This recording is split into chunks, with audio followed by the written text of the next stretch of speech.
So ayan guys, magandang araw sa inyong lahat, no? So I hope nga tignan nyo or panonoodin nyo ito, ang video na ito.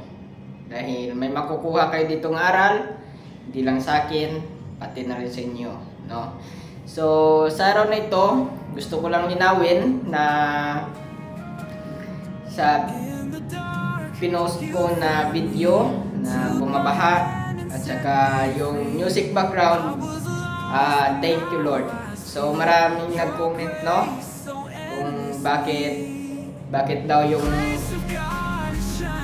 yung video ko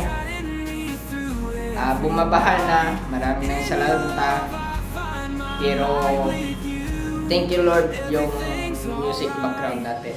So ayan, yan yung topic natin ngayon. So wala muna tayong kalukuhan, no? Wala muna tayong joke-joke. So seryoso muna tayo nito. Papaliwanag ko lang po kung bakit yun yung music background ko sa video. Dahil po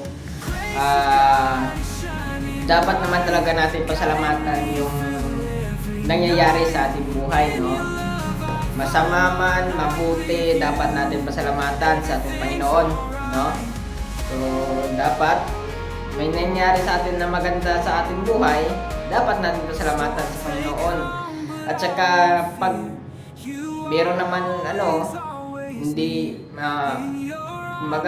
masama na may nangyari masama sa ating buhay, so hindi naman natin kagustuhan yon, dapat natin pasalamatan kung ano man ang darating sa ating buhay, masama man o mabuti.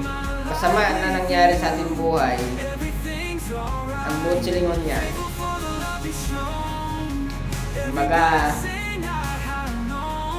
mayroong purpose yung ating Panginoon sa ating buhay, kung bakit nangyari yung ganyan, yung ganito, no? So dapat natin pasalamatan ang ating Panginoon. So, yun lang. Sana malinawan. At saka, wag natin sisihin yung ating Panginoon. Kung meron nang hindi maganda nangyari sa atin. So, dahil merong plano yung ating Panginoon sa atin, buhay, hindi lang sa akin, hindi pati na rin sa inyo, no? So, yun lang.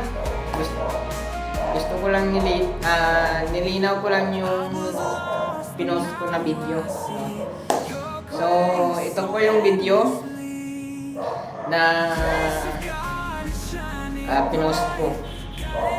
So maraming salamat. Thank you.